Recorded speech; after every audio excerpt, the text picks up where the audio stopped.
Hi, this is Jim from Safety Wars. Before we start the program, I want to make sure everyone understands that we often talk about OSHA and EPA citations, along with some other regulatory actions from other agencies, legal cases, and criminal activity. Everyone is innocent until proven guilty in a court of law. Proposed fines are exactly that, and they are often litigated, reduced, or vacated. We use available public records, news accounts, and press releases. We cannot warranty or guarantee the details of any of the stories we share, since we are not directly involved with these stories, at least not most of the time. Enjoy the show.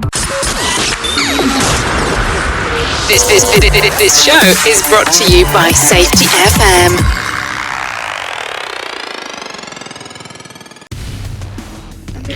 And from the border of liberty and prosperity in the highway to the north, this is Safety Wars for Thursday, May 2nd, 2024. Been away for a couple of days. We got a lot of stuff going on here. Hope everything is going well with you and whatever it is you're working on. As I find myself saying, we're always improving. Right? Continuous improvement. That's part of what safety is. That's part of what safety is. Right, as we go along, we learn more. As we go along, we accomplish more. As we go along, we get more business here. And that's what's been going on here. We've been doing a lot of stuff for clients at night here, and I haven't been able to be on the air, but that's fine. How's everybody else going out there? And we're enjoying this lovely summer weather here in the Northeast. We got to hit record on the board. Oh wow. Yeah, we're enjoying this lovely summer weather here. It's May 2nd, but it's already been in the upper 80s here in the metro New York City area. So I want to remind you right off the bat here with everything. Hold on. Yes, you're on the air. I wanted to remind you right off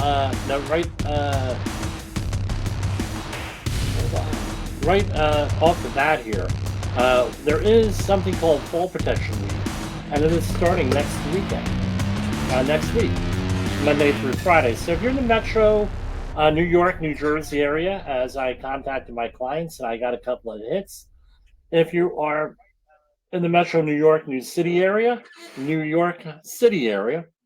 New City is where I am, but the metro area, let us know. Give us a call, 845-269-5772. And you too can schedule a site visit from us, and we have a whole program set up for site work with on fall protection. So what I find out, and I was talking to someone today, and I'm not here to belittle anyone or anything like that with this, is this. The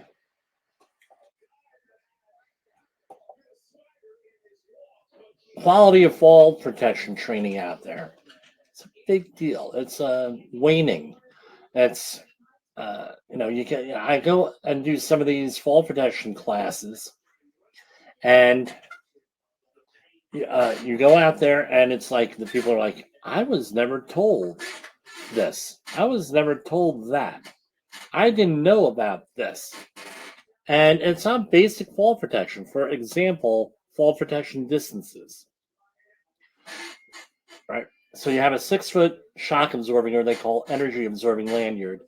Depending on the manufacturer, you need anywhere from 18 to 20 feet of free fall distance. And, you got to check with your manufacturer of the stuff that you're using.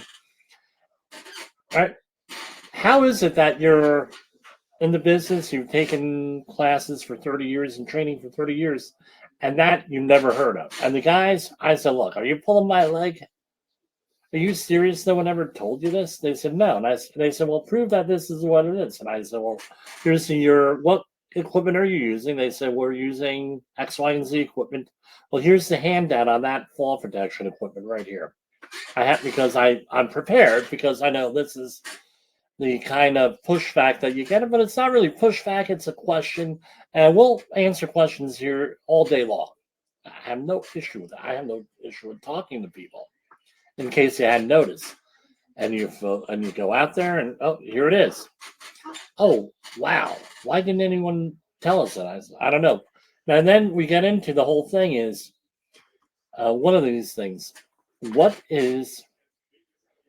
happened here? Was it that the people doing the training legitimately didn't know, or the company legitimately didn't know? Then okay, well, there's no excuse for not knowing something really that basic if you're doing training. Okay, number one. And number two is, did they know about it and didn't want anybody else to know about it?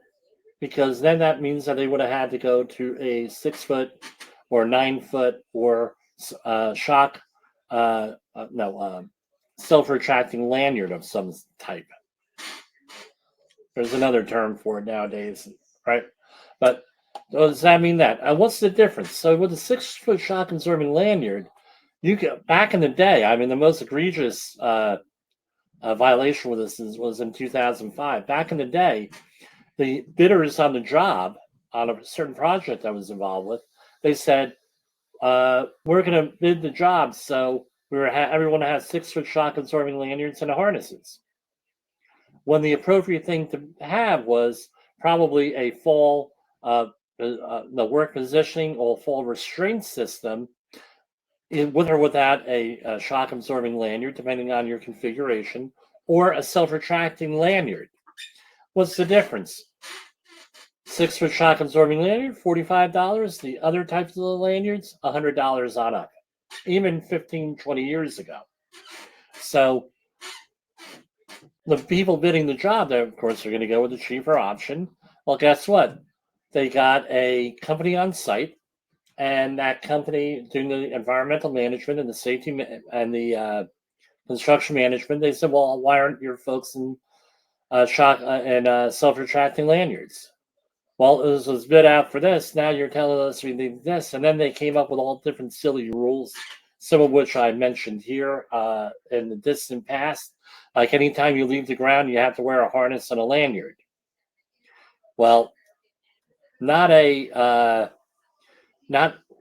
when you're exposed to heights of 4 foot or more, or 6 foot or more, but anytime. That means that you get up on a catwalk that's fully railed, you got to wear a harness and a lanyard.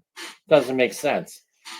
And it caused more problems, and it took about 9 years for that facility to undo the damage and the public relation damage and the goodwill damage and everything else associated with that job. It was because of these people coming up with crazy rules, and it was, as Fred Sutton described way back when we first started doing this, that the people were actually psychologically damaged by the job. But I digress. Yeah, it took about 9 years for the work crew the embedded worker to get over that contractor. But anyway, we go into this, right? Nobody is out there, doing the training really correctly unless they're accredited by a manufacturer. And all the manufacturer, I'm accredited by Honeywell to do fall protection training for them. And what it comes down to is this. It's incumbent on the employee to go and find out this information for themselves. If you're a leader in your organization, I'm not talking management. I'm talking safety professional, foreman, shop steward, person in charge, whatever, respected person. Go out and get the information on fall protection and share that with your crew. With that, because I tell you what, and this happened.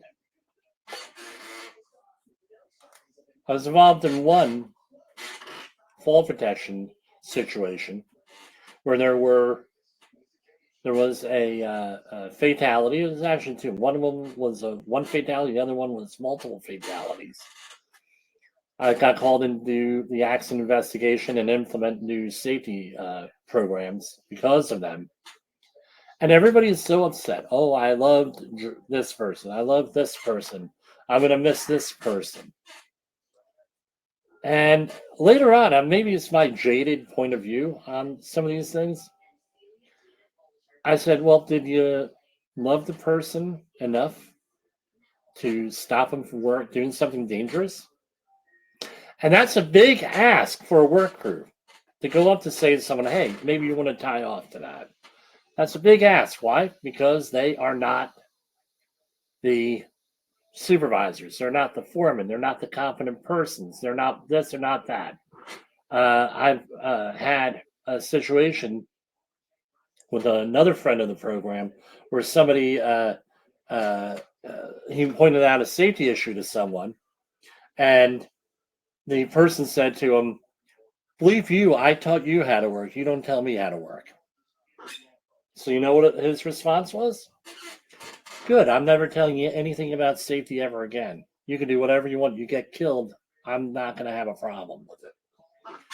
And that was the response. So we had to address that with the work crew. And then they got used to people talking to each other on the site. Hey, don't forget your safety glasses. Don't forget this. Hey, let's time out. Let's go get the right equipment for this. And that was a process of 3 to 5 years to get people to do that. Not an easy task, believe me. That's where we need to go. So in summary, get the training, get the training, do what you need to do with that, get the right equipment, the right authority, and everything else, and help your fellow worker out. All I ask, look out for each other. I know that's a big ask. All I ask is a big ask because of the situations like I had just described, where people feel funny going and telling their coworkers to do whatever. I'm getting all these cords here in the way, moving the hands. So with that, we are going to take our first commercial break. In the professional safety community, communication and planning are just a few keys to your program's success. The question many practitioners have is, where do I start? Dr. Jay Allen, the creator of the Safety FM platform and host of the Rated R Safety Show, has built a global foundation to help you along the way. Go to safetyfm.com and listen to some of the industry's best and most involved professionals, including Blaine Hoffman with the Safety Pro, Sam Goodman with the Hop Nerd, Sheldon Primus with the Safety Consultant, Jim Pozell with Safety Wars, Emily Elrod with Unapologetically Bold, and many others. As individuals, we can do great things, but as a team, we become amazing. Dial into safetyfm.com today.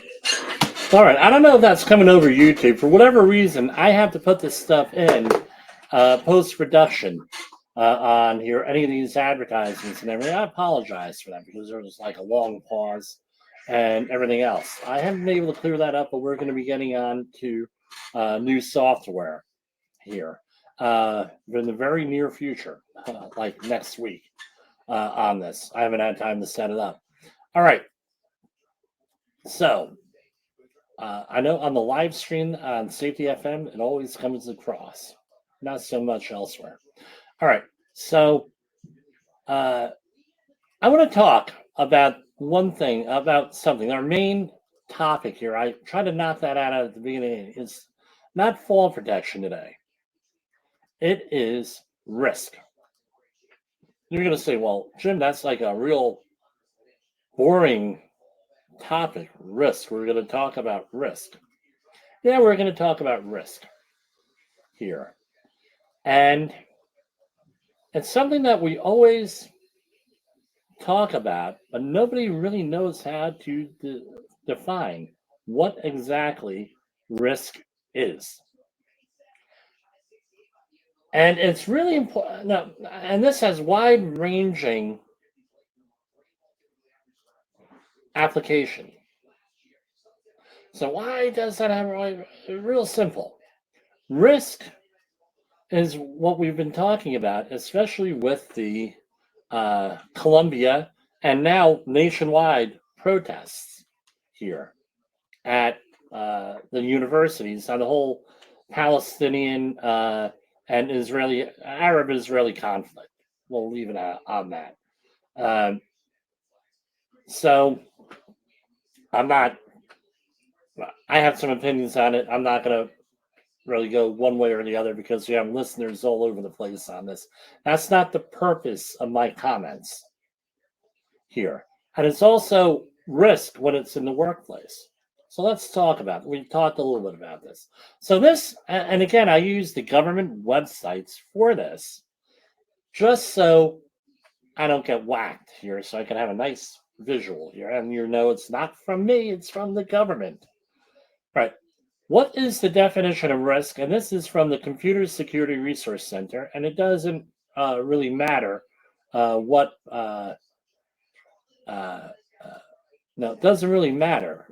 this is. So a risk is a measure of the extent to which an entity is threatened by potential circumstance, and typically,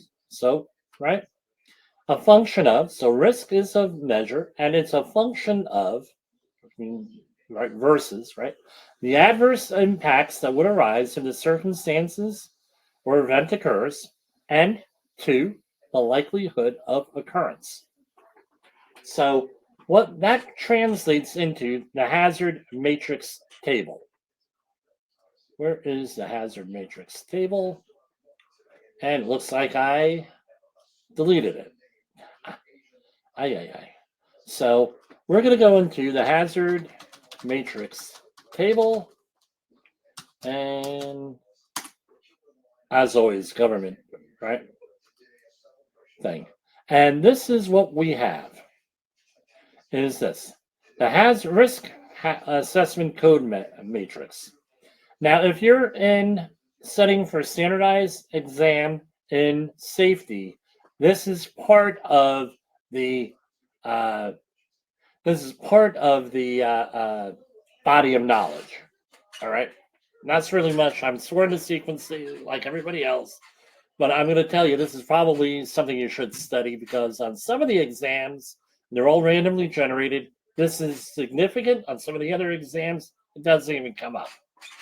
So what we have here is on the top row, you have frequent, likely, occasional, or rarely. On the left-hand side of this, we have catastrophic, critical. So on the x-axis, you can think of frequent, likely, occasional, rarely. On the y-axis, you have, or downward column, catastrophic, critical, significant, or minor. Now, this is a little bit of, this is from the Bureau of BIA.gov. Now, you're going to say, okay, what's the issue here? So often on your job hazard or task hazard or activity hazard analysis paperwork, often they require a hazard matrix code. And you being the subjective person you are, because there's a lot of subjective stuff in my experience, how likely does this event occur? And what is the severity code? How do we apply this to safety? Let's say you're doing an activity that occasionally occurs, or something that might occur, and the results are minor, first aid, or whatever. You're in the green area or a hazard matrix 5, on this assessment. I've seen them reversed, but this is here. This is of number 5. All right. Okay. So that's good. You're green, you're good. Let's say that, hey, it's going to be a minor injury from this occasional thing. It's going to be a number 4, hospitalized minor injury, reversible illness. And then a number 3 is going to be critical, meaning it's, hey, this occasionally happens, but you're pretty much F on this one. And then you have an occasional, which is going to be a 2. It's catastrophic. That means there's an imminent and immediate danger of death or permanent disability. You're really effed, right? And then you have the hazard matrix of 1 is when you're going to have a likely thing that's going to be catastrophic in nature, or or frequency A, which on the graph, which means it's going to be critical and catastrophic. It's likely to happen. It's frequently going to happen. It's a critical, catastrophic thing, or something real bad in the red area on this graph. So what normally happens is you have to add safeguards in your job hazard analysis to bring this from a critical area to, in the red, to somewhere in the blue and preferably the green area. Typically, an organization, if they're dealing with red boxes and 1s, they say, time out, we're not going to do that. How do we make this more safe using the hierarchy of controls? We're going to try to eliminate the hazards, substitute a really hazardous thing with a not hazardous thing. We're going to engineer it out. We're going to have an administrative control, or we're going to have PPE. And an administrative control and PPE are the worst ways of handling things. And an administrative control includes rules. All right. Now, okay, so what's the issue here? So this is a hazard matrix. Now, let's say that you are somebody who is managing someone and there is no risk to you personally. This is the way people think, by the way. If you are in a toxic, dysfunctional workplace, and even the ones that are not so toxic or dysfunctional, or have sociopaths running the show, which there's a lot of them out there, this is how the thinking is. All right. I have never seen this type of thing happen. I've never been on a job with a catastrophic or fatality, catastrophic injury or right? Or, so therefore, we're working in the green area, meaning it's never happened. We're working all the way on the right-hand side. It's never happened, number one. Number two, when it does happen, nothing much happens. I mean, when it happens, nothing happens. So guess what? We're going to be working there. Now, that's and they're very convincing when they speak. Believe me, these are usually the people that have the ear of management and of the workforce and everything else. They're very convincing when they speak. They're very articulate, and they're like, hey, and they bank on you not having training. They bank on you not listening to programs on the Safety FM network, like Safety Wars, like Rated R Safety Show, like all of Todd Conklin and all the other friends of the program and everything else. That's what they're guaranteeing here. Now, you don't know anything. Now, your coworker knows nothing. Nobody ever falls off a building. Nothing ever happens. Oh, what do you mean? We don't need industrial hygiene here because nobody ever dies, or they can't track this. And then you figure out 50,000 people a year die from chemical exposures in the workplace. Yes, I am getting on a rant. Flat shirt does that sometimes. So this is what happens. The other thing is this. When you're dealing with certain personalities, what is the risk to them personally of things going wrong? Think about it. If you're let's say you're outside of New York, because New York, and some of the other states, now New Mexico, after the Hannah Gutierrez-Reed situation with Alec Baldwin, right, you are held culpable when you're a supervisor or a competent person and things go wrong. Now, usually not the case, though. And so one of these people dies, the worst thing that's going to happen to me personally is I'm going to lose my job, at which point I'll get another job, and unless something hits the newspaper, guess what? My old employer cannot go and talk about me. It can be a bad reference. So nothing's going to happen. Right? That's sorry, folks. We deal with reality here. You have the other situation of something bad will happen, and the employer is not going to do anything. So we were just going to go on, and hey, that's the cost of doing business. Guess what? A lot of construction companies operate that way. A lot of construction companies work that, and other companies, someone gets hurt, we take them out the back gate or we take them somewhere, they cover it under their own personal health insurance policy, or we deal with cash to keep it off the books. So what happens? It's only going to be a minor thing for them. There's no risk because we're at zero. Nothing's ever going to happen to that supervisor. Will the company get sued? Guess what? There are companies that we cover them here all the time. These companies go out there and say, well, hey, we don't have to, we'll go out of business. We'll do this, we'll do that. So the severity of whatever's going on, regardless of the injury that happens to the worker, to the company, to the individuals managing them, are zero. So guess what they're going to do? They're going to go out and they're going to say, I don't give a darn about safety. I don't care about environmental because nothing's ever going to happen to me. And guess what? They're going to go and they're going to act accordingly. Now, this is changing slowly over time. Back in the 1970s and 60s, this happened all the time. I have friends that worked back then in safety, right? And this is there's no risk. This often happens. I've seen it happen. Hey, someone gets hurt, you guys, we just call another one. Or the frequent meme, you could get killed today, your company will have your job in the paper or on the internet now tomorrow. Right? Looking for a new one. So if there is no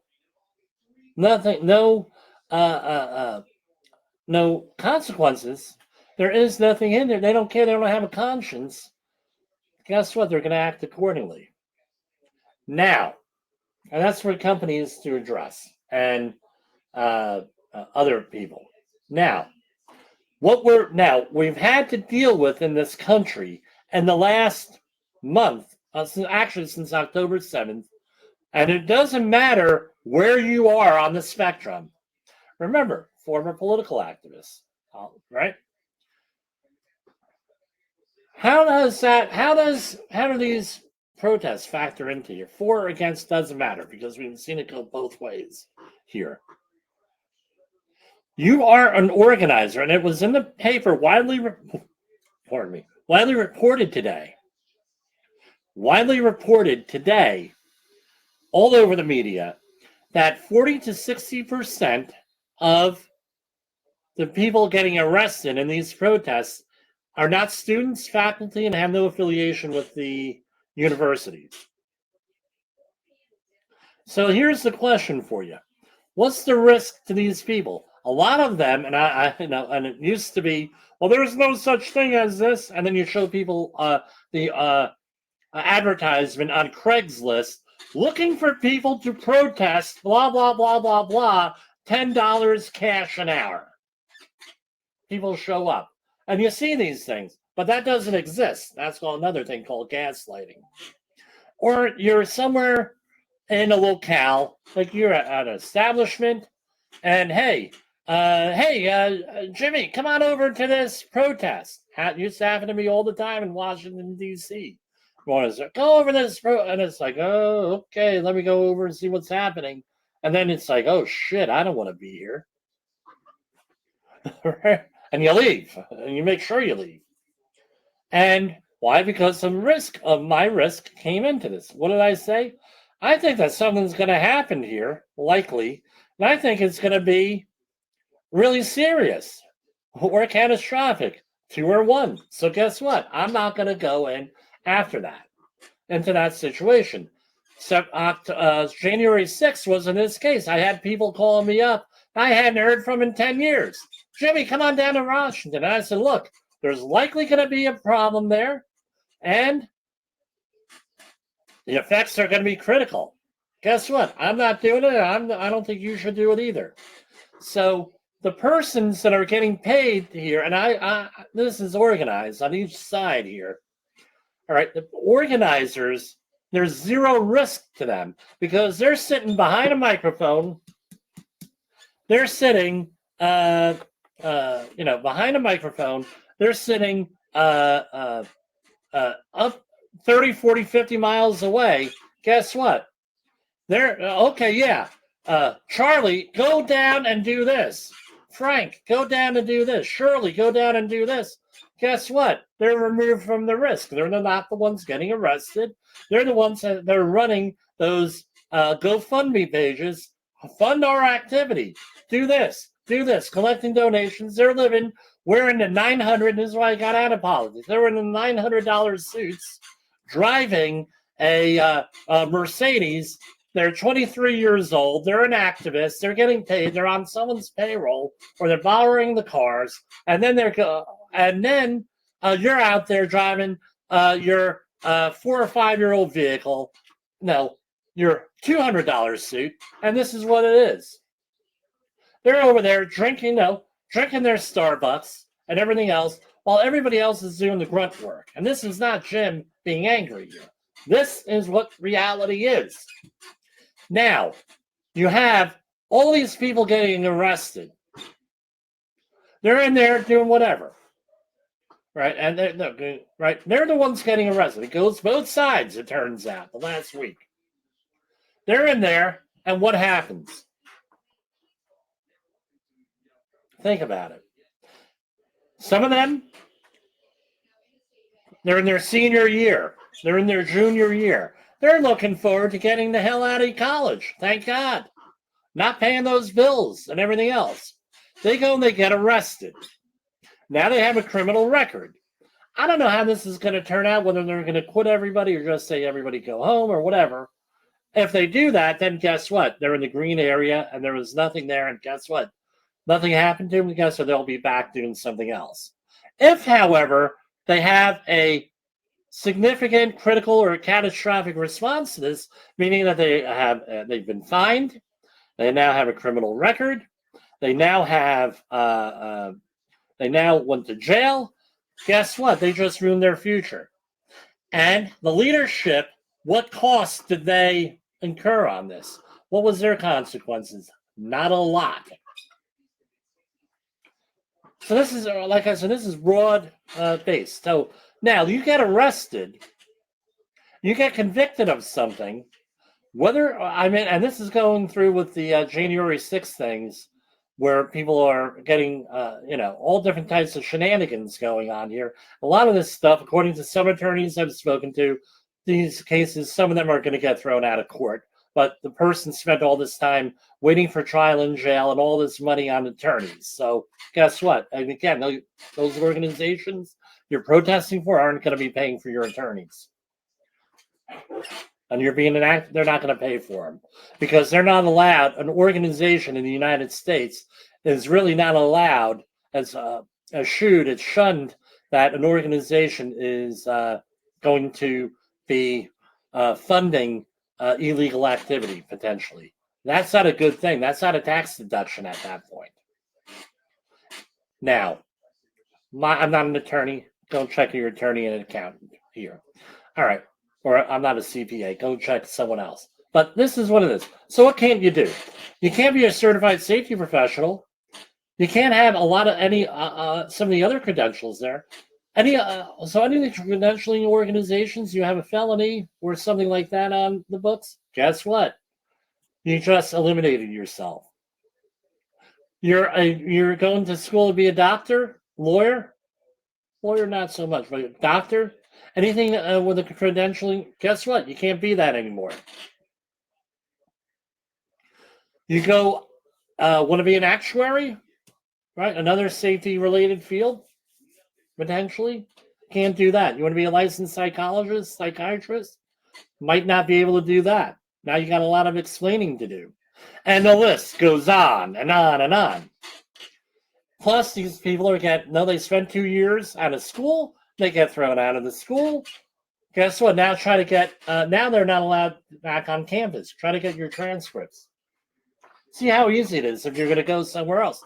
Oh, how come you got thrown out of that school and expelled? Well, I was doing this. Well, Well, guess what? We don't want any part of you. Goodbye. All of that goes on. It's a very high cost to do this stuff personally. This is why you want to go out there and protest, go out there and protest. Be like President Biden, to his credit, said, and Donald Trump. Go out there right now.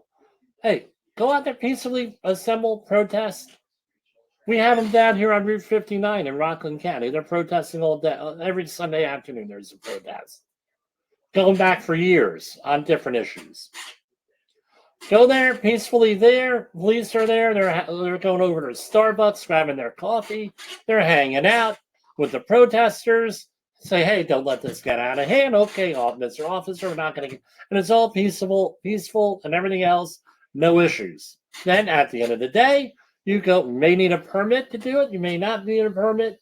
You got a permit, whatever. Obey it. Obey the law. You go home. End of the day. Then you go to your town council meeting. You go to your congressman or senior senator when they're in town. Blah, blah, blah. And everything's all in there. That's how you affect change.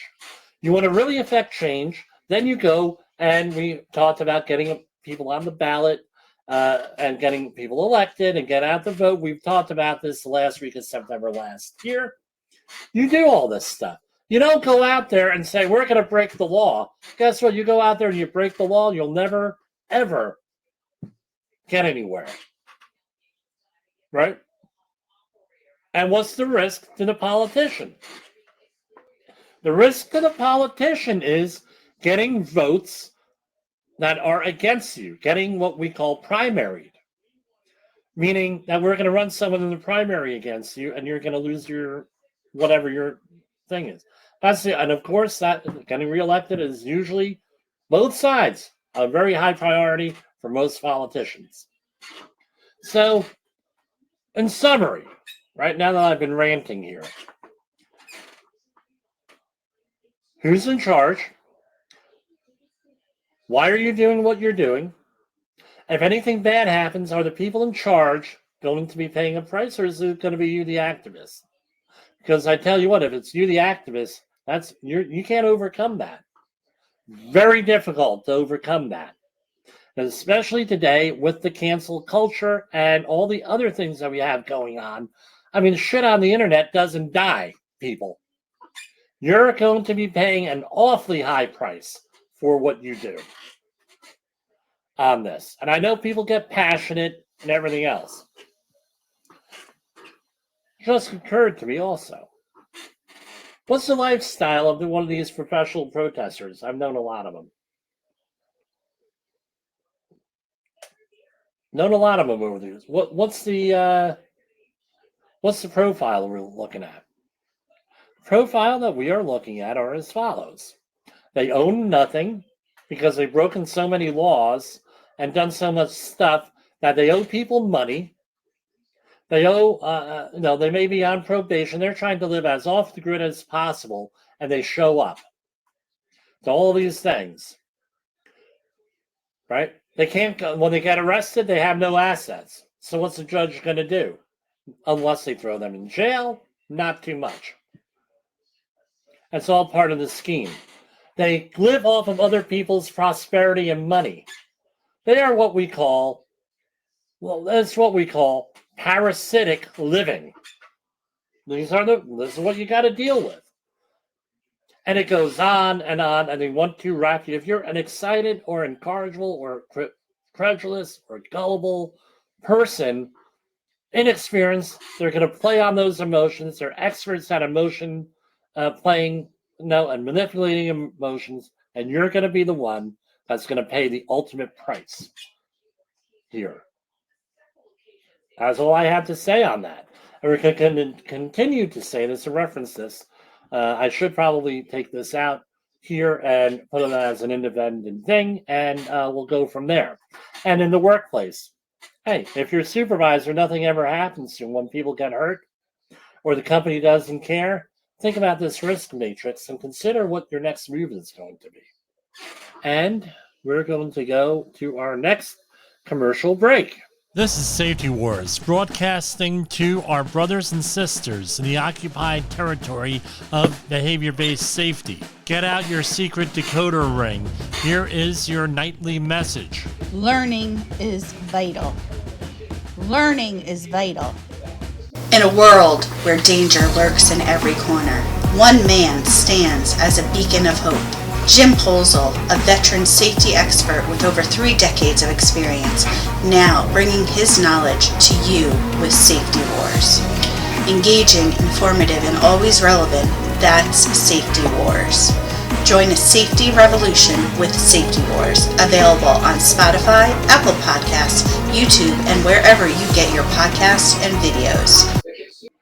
All right, back to our normal stuff. Reading press releases and analyzing these health and safety issues in the workplace. Here, I don't know, is this at all useful to you? Maybe you got a family member, friend, whatever. Maybe you're involved in one of these groups. And again, what are you basing this on? 10 years of activism. All right. That's why I'm not an activist anymore. Is a lot of reasons, but one of them was this sort of thing. All right. So here we have Department of Labor finds children employed illegally in dangerous jobs, obtains $4.8 million of wages and damages for poultry industry workers in California. In one of the largest wage violation settlements ever reached for U.S. poultry workers, a federal court in Los Angeles has entered a consent judgment that orders two companies, and others as owners and operators of a network of California poultry processors and distributors to pay $4.8 million in back wages and damages to 476 workers. Settlement requires the employers to give up $1 million in profits earned from the sale of goods tainted by oppressive child labor and pay assessed penalties $171,919 for their child labor violations. So the April 30th, 2024 action comes after investigators from the department's Wage and Hour Division learned the poultry enterprise illegally employed children as young as 14 years old to use sharp knives to debone poultry in violation of federal child labor regulations. We're going to look at this. They messed around with hours worked, overtime, and everything else. Now, as summer jobs here, and again, this is normally regulated by the state. So certain states, you cannot do certain things. In other states, you can do certain things. So you got to check your local child labor laws and everything else that are out there. So here we go. Kids under 18 cannot operate power-driven meat processing machines such as meat slicers, saws, and meat choppers wherever used. Kids under 18 cannot clean, and this is from the DOL.gov, kids under 18 cannot clean such equipment, including the hand washing of the disassembled machine parts. Kids under 18 cannot operate this machinery on items other than meat, such as cheese and vegetables than meat. So I don't know. You're not allowed to operate this, but okay. Kids under 18 do most jobs in meat and poultry slaughtering processing. Cannot do most jobs in meat and poultry processing. Power-driven woodworking machinery. Kids under 18 cannot operate power-driven woodworking machines, including chainsaws, nailing machines, and sanders. Compact balers. Kids under 18 cannot operate balers, compactors, including trash compactors, or certain power-driven paper products. Forklifts and skid steers. Kids under 18 cannot operate, ride, or help use most power-driven hoisting apparatus, such as forklifts, non-automatic elevators, skid steer loaders, backhoes, man lifts, scissor lifts, cherry pickers, work-assisted platforms, boom trucks, and cranes. Kids under 18 cannot do most jobs in the forest fighting, forest prevention, forest fire prevention that entails extinguishing an actual fire, timber tract management, forestry services, logging, or sawmill operations. Not allowed to do power-driven bakery machines. Not allowed to work with metal, meaning power-driven metal working machines, including forming, punching, and shearing machines. I think there is an exemption on this. Might be an exemption on this if you're in like a VOTEC situation. Kids under 18 cannot do work in roofing. Ooh. Meaning, right? Most roofing operate power-driven saws. Not allowed to do that. Kids under 18 cannot drive motor vehicles. Cannot use explosives. Cannot do demolition work or shipbreaking. Cannot be involved in mining, radioactive, brick and tile. That include the manufacture of brick, tile, and similar projects, and cannot be involved in trenching and excavation. I'm going to say this. In some states, they cannot even do construction work at all under 18. So you need to check your local laws with that. The other thing is this. If they happen to get a job, right, that if they happen to get a job, right, you're fortunate enough and everything else as a parent, what do you got to do? They do not do safety training. Don't do it. So maybe your gift for high school graduation, or even before you go to summer job, why don't you go out and get them some safety training? Might be a good thing. Get them a 10-hour outreach course. No, you're not allowed to do 10-hour outreach courses for under 18. Yeah, I think. Well, guess what? I don't want to see any parent bury a child or see any child hurt where they're permanently disabled at 15, 16, 17. No. All right. Department of Labor investigation of Boston window cleaners 29-story fall finds employer again failed to inspect and replace protective equipment. Now, this is what one of the issues is. Yes, I got a haircut. I had to scratch the top of my head. All right. This is one of the issues here. People, and I tell people, if you are a fall protection competent person, or any other competent person for that matter, you have to show and demonstrate that things were inspected. How do you do that? You got to go and you got to get paper or an app, as they do nowadays, to go and do that. They likely will not accept your word, right? They likely will not accept your word that you did your job and things are inspected. They want to see something in writing. And I am talking either the attorneys or OSHA or any other regulatory agency. They don't want to hear, oh, yeah, everything was inspected. They're going to be like, okay, prove it. You have no way to prove it, you're screwed. Company's screwed. If you're in New York, you're really screwed. But if you're in a company, you're screwed. So this is what it was. This company out of East Boston, right, failed to adequately train employees on how to inspect ropes for maximum allowable wear. This is for suspended scaffolding. To recognize defects in the condition that warrant removal of service and proper use of the rope descent system. The ropes in the rope descent systems were not effectively padded or otherwise protected to prevent them from being cut or weakened. They allowed the use of rope descent systems. This looks like it was a Bosun's chair, right? Still there used, Bosun's chair for by window cleaners. Allow the use of rope descent systems, lifelines, and lanyards for personal fall protection that were not compatible with connectors and unprotected from damage such as cuts and erosion, and failed to use only certified building anchorage for rope descent systems.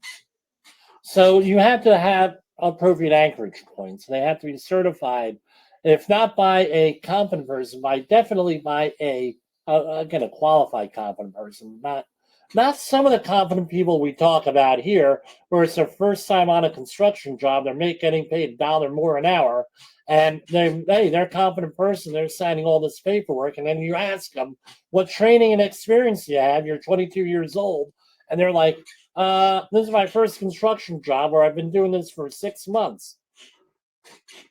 And you gotta say, okay, you're the competent person for industrial hygiene. And then you look at you and they're like, what's industrial hygiene? And then you wonder why we have 50,000 deaths a year. All right. So it's got to be someone, not that, competent person who's got the qualifications to do this. Then it's likely going to be this is under OSHA. I don't know what the laws are in Braintree in Massachusetts here. All right. A qualified individual, which could not necessarily an engineer, somebody who's qualified to do it. Either experience, training, professional standing, things of that nature. A qualified individual to tie off on this. Again, let's see what we have here. OSHA cited the predecessor companies, probably with the same EIN numbers, in May 2019 and December 2013 for the same violations. Scroll on down.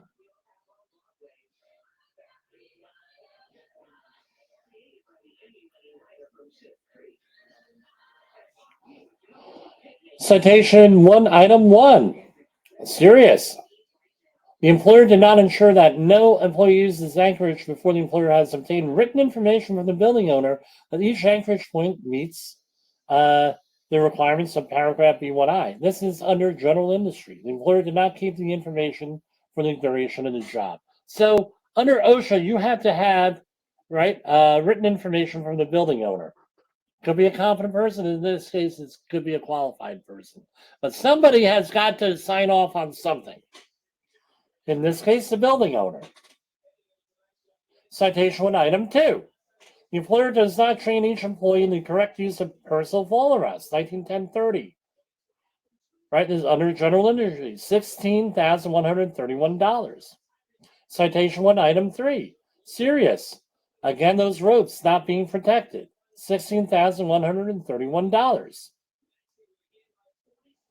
Citation 1, item 4, 1910-140. Same deal. Ropes, belts, lanyards, lifelines, and harnesses used for personal fall protection are protected from being cut, abraded, melted, or otherwise damaged. $16,131. Here's the big one. Citation 2, item 1. Willful serious. 29 CFR 1910.27. The employer does not ensure the rope descent system is inspected at the start of each work shift that it is to be used. Employer does not ensure that damaged or defective equipment is removed. $161,000 plus. Citation 2, item 2. Again, inspection of fall protection equipment. $161,000. Citation 3, item 1. Repeat violation. Again, employer did not ensure that the ropes were protected. $32,000. Citation 3, item 2. The employer did not train employees. $32,262. For a grand total of $447,087. Something to consider.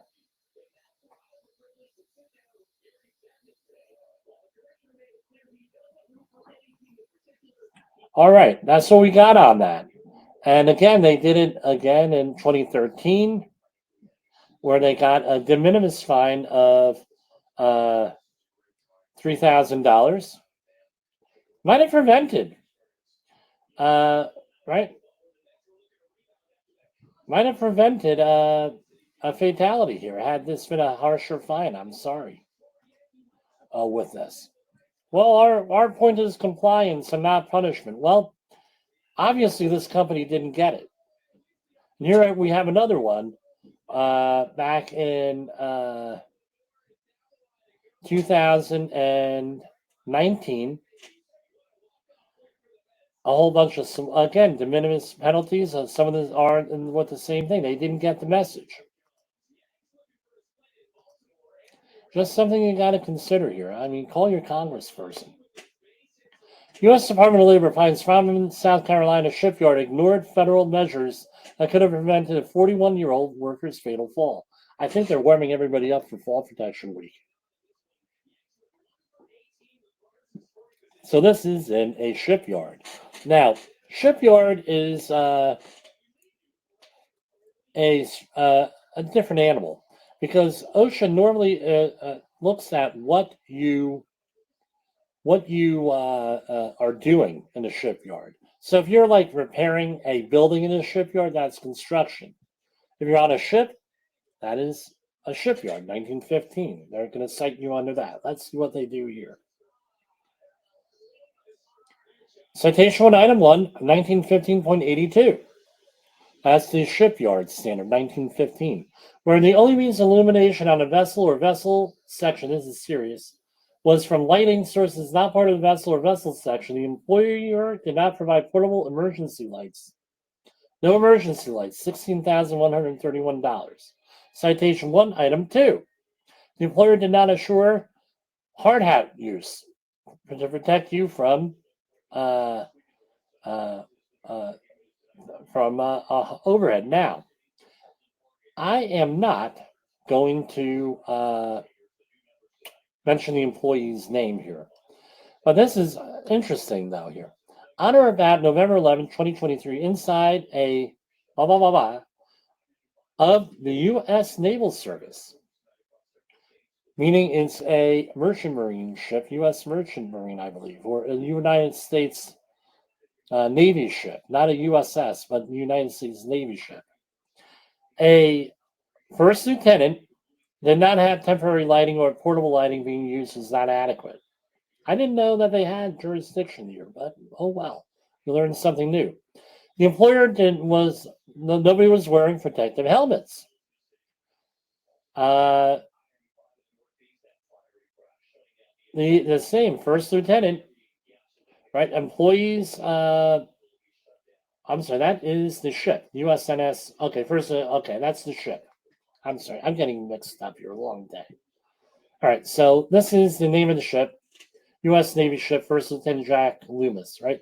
Employees were not wearing hard hats, $12,676. Citation 2, Item 1. Scaffolds, no lack of scaffolding, right? Guardrail system, inadequate, $161,000. Citation 3, Item 1 was 0. And was flexible cords were not connected to devices and fittings so that tension would not be transmitted to joints or terminal screws. All right, $0 on that for a grand total of $190. So this was the ship was the First Lieutenant Jack Loomis, and this is for a company working on the ship. So this was the U.S. Navy ship being serviced by a private company. No, wow. Incredible. Since, and this is also in the press release, since 2019, 4 employees have died on the job at the Ship and Repair Service Company, including 2 others involved in fatal falls in 2020 and 2022. Since 2014, OSHA has allegedly identified 33 serious violations at this facility. I don't know what to tell you on this one. So that's all I got for you for tonight. We're going to do our outro here, and we will get back to you tomorrow, God willing. What's tomorrow? Friday. For Safety Wars, this is Jim Polzel.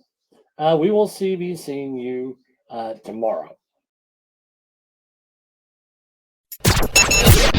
The views and opinions expressed on this podcast are those of the host and its guest and do not necessarily reflect the official policy or position of the company. Examples of analysis discussed within this podcast are only examples. They should not be utilized in the real world as the only solution available, as they are based only on very limited and dated open source information. Assumptions made within this analysis are not reflective of the position of the company. No part of this podcast may be reproduced, stored in a retrieval system, or transmitted in any form or by any means, mechanical, electronic, recording or otherwise, without prior written permission of the creator of the podcast, Jay Allen.